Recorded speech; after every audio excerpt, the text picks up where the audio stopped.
Phone आने की खबर पर सुषमा हड़बड़ी में पलंग से उठी और उमा जी के क्वार्टर की ओर लंबे टांग भरती हुई चल पड़ी। कैक्टस के फूलों की कतार पार करके वह लॉन में कुर्सी पर बैठी उमा जी के पास पहुंच गई। तुम्हारे कजिन का फोन आया है, वह शाम को 7 बजे आ रहा है। उसके साथ कोई और भी आ रहा है, इसलिए कमरे को जरा ठीक ठाक कर लेना। उमा जी के चेहरे पर मुस्कुराहट आ गई थी। उमा जी के चेहरे पर आज जो मुस्कुराहट थी उसमें कुछ बदलाव, सहजता और सरलता भी थी। उमा जी तेज शोर में बोली, आज कोई अच्छी साड़ी भी पहन लेना, सलवार कुर्ता नहीं चलेगा। बोझिल मन के साथ वह कब अपने रूम में पहुंच गई उसे पता ही नहीं चला। एक बार तो मन में आया कि वह तैयार हो जाए, फिर सोचा कि अभी से तैयार होने से क्या फायदा, आखिर विजय ही तो आ रहा है। कई महीने पहले की बात है। उस दिन सुबह वाली शटल ट्रेन छूट जाने के बाद पीछे आ रही सत्याग्रह एक्सप्रेस को पकड़ना पड़ा था। चेकिंग होने की वजह से डेली पैसेंजर जनरल बोगी में लदे हुए थे। वह ट्रेन में चढ़ने की कोशिश कर रही थी, तभी ट्रेन चल पड़ी। गेट पर खड़े विजय ने उसका हाथ पकड़कर उसे गेट से अंदर किया था। उसने कनखियों से विजय को देखा था। सावले चेहरे पर बड़ी बड़ी भावुक आंखों ने उसे आकर्षित कर लिया था। उसके बाद वह अक्सर विजय के साथ ही ऑफिस तक की यात्रा पूरी करती थी। विजय राजनीति, साहित्य और फिल्मों पर अक्सर बहस व गलत परंपराओं और कुर्तियों के प्रति नाराजगी प्रकट करता था। विजय मेकअप से पुती औरतों पर अक्सर कमेंट करता था। इस बात पर वह सड़क पर ही उसे से झगड़ा करती और फिर विजय के हावभाव देखती थी। एक दिन सुबह की वह उमा जी के क्वार्टर पर पहुंची और उनसे फिरोजाबाद से मंगाई चूड़ियाँ मांगने लगी थी। मैडम, आपने कहा था कि रंगीन चूड़ियाँ तो आप पहनती नहीं है। आपके पास कई पैकेट आए थे, उनमें से एक। अरे, तुझे चूड़ियाँ की कैसे याद आई? तू तो कहती थी कि साहब के सामने डिक्टेशन लेने में चूड़ियाँ बहुत ज़्यादा खनकती है। 1-2 पैकेट तो मैंने आया माँ की लड़की को दे दिए हैं। वह ससुराल जा रही थी, पर तुझे भी एक पैकेट दे देती हूँ। एक दिन उमा जी ने सुषमा से मुस्कुराते हुए पूछा, तुम्हारे जिस कजिन का फोन आता है उससे तुम्हारा क्या रिश्ता है? वह एकदम हड़बड़ा सी गई। उसने अपने को संयत करते हुए कहा, अशोक कॉलोनी में मेरे दूर के रिश्ते की आंटी है, उनका बेटा है। सीधा है बेचारा। उमा जी मुस्कुराई। क्या मतलब आंटी? कैसे? मैं समझी नहीं। उसने अनजान बनने की कोशिश की। मैंने फ़ोन पर उससे तेज़ आवाज़ से पूछ लिया कि आप सुषमा से बात तो करना चाहते हैं, पर बोल कौन रहे हो? तो वह हड़बड़ा कर बोला, मैं विजय सरीन बोल रहा हूँ। मैं बहुत देर तक सोचती रही कि सरीन सुषमा गुप्ता का कजिन कैसे हो सकता है। सरीन सुषमा गुप्ता का कजिन कैसे हो सकता है? ओह आंटी, आपको तो सीबीआई में होना चाहिए था। एक हॉस्टल वार्डन का पद तो आपके लिए बहुत छोटा है। उमा जी सुषमा में आए परिवर्तन को अच्छी तरह समझने लगी थी। वे बेटी की तरह उसे प्यार करती थी। मुरादाबाद में सांप्रदायिक दंगे होने के कारण ट्रेनों में भीड़ नहीं थी। एक दिन विजय उसे पैसेंजर ट्रेन में मिल गया था। कॉर्नर की सीट पर वह और विजय आमने सामने बैठे थे। हल्की बूंदाबांदी होने से बाहर की तरफ फैली हरियाली मन को अधिक लुभा रही थी। सुषमा भी बेहद खूबसूरत नजर आ रही थी। आज तुम्हें देखकर करीना कपूर की याद ताज़ा हो रही है, विजय ने उसको देखकर कहा। उसे लगा कि विजय ने शब्द नहीं, चमेली के फूल बिखेर दिए हो। उसने एक नज़र विजय की ओर डाली तो वह दोनों हाथ खिड़की से बाहर निकालकर बरसात की बूंदों को अपनी हथेलियों में समेट रहा था। वह उससे कहना चाहती थी कि विजय तुम्हें एक पल देखने के लिए मैं कितनी बेचैन रहती हूँ।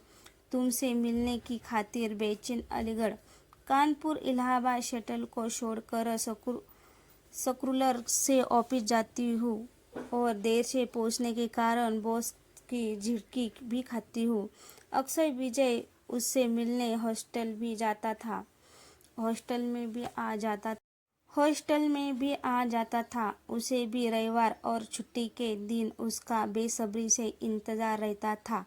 अक्सर रूटीन में वह रविवार को ही कमरा साफ करती थी, पर जब उसे मालूम होता कि विजय आ रहा है तो विशेष तैयारी करती। अपने लिए वह इतनी आलसी हो जाती थी कि मॉर्निंग टी भी स्टेशन पहुंचकर टी स्टॉल पर पीती। विजय के जाने के बाद जो स्लाइस बच जाती उन्हें भी नहीं खाती। उसे या तो चूहे खा जाते या फिर माली के लड़के को दे देती, जिन्हें वह दूध में डालकर बड़े चाव से खाते हैं। एक दिन विजय ने सुषमा के सारे सपने तोड़ दिए थे। डगमगाते कदमों से वह रूम तक आया और ब्रीफकेस को पटक कर पलंग पर लेट गया। शराब की दुर्गंध पूरे कमरे में फैल गई थी। उसने उठकर दरवाजे पर बड़ा पर्दा हटा दिया था। उसे आज विजय से डर सा लगा था, जबकि वह उसके साथ नाइट शो में फिल्म देखकर भी आती रही है। सुषमा, तुम जैसी खूबसूरत और होशियार लड़की को अपना बनाने में बहुत मेहनत करनी पड़ती है। उस दिन ट्रेन में पहले मैं चढ़ा था। मैं जानता था कि चलती ट्रेन में चढ़ने के लिए तुम्हें सहारे की ज़रूरत होगी। उस दिन तुम्हें सहारा देकर मैंने आज तुम्हें अपने पास पाया। विजय ने लड़खड़ाती जबान से बोला। उसने सोचा था कि अपने सपनों को भरने के लिए उसने गलत रंगों का इस्तेमाल कर लिया है। उसका चुनाव गलत साबित हुआ है। उस दिन सुषमा एक लाश बनी विजय को देखती रही थी। चौकीदार की सहायता से उसकी मोटरसाइकिल को अंदर खड़ा करवाकर उसे ऑटो से उसके घर के बाहर तक छोड़ आई थी। सुबह विजय चुपके से चौकीदार से मोटरसाइकिल मांग कर ले गया था। अगले दिन उमा जी ने सुषमा को 1 माह के अंदर हॉस्टल खाली करने का नोटिस दे दिया था। वह नोटिस लेकर मिसेस शर्मा के पास गई और उनके गले लगकर रो पड़ी थी। उमा जी ने नोटिस फाड़ दिया था। विजय से मिलने में उसकी कोई खास दिलचस्पी नहीं रह गई थी। उसने अब लेडीज कंपार्टमेंट में आना जाना शुरू कर दिया था। अगर वह स्टेशन पर मिल भी जाता तो हल्का सा मुस्कुरा कर हेलो कह देती थी। उसका सुबह उठने से लेकर रात सोने तक का कार्यक्रम एक ढर्रे पर चलने लगा था। सुषमा की नीरसता से भरी दिनचर्या उमा जी से देखी नहीं गई। एक दिन उमा जी ने उसे चाय पर बुलाया। सुषमा, नारी विमर्श और नारी अधिकारों की चर्चाएं बहुत है, पर आज भी समाज में पुरुषों का डोमिनेशन है, इसलिए बहुत कुछ इग्नोर करना पड़ता है और तू कुछ ज़्यादा ही भावुक है। अपनी ज़िंदगी को प्रैक्टिकल बनाकर खुश रहना सीखो। शराब को लेकर ही तो तुम्हारे अंकल से मैं लड़ी थी। 2 दिन बाद ही एक विमान दुर्घटना में उनकी मौत हो गई। आज भी उस बात का मुझे दुख है। अचानक स्मृतियों की श्रृंखला टूट गई। सुषमा ने देखा कि गेट पर उमा जी खड़ी थी। उनके हाथ में रात में खिले कैक्टस के फूल के साथ ही पिंक कलर की एक साड़ी थी। आंटी जी, आपने मुझे बुला लिया होता। सुषमा को पता है कि पिंक कलर विजय को पसंद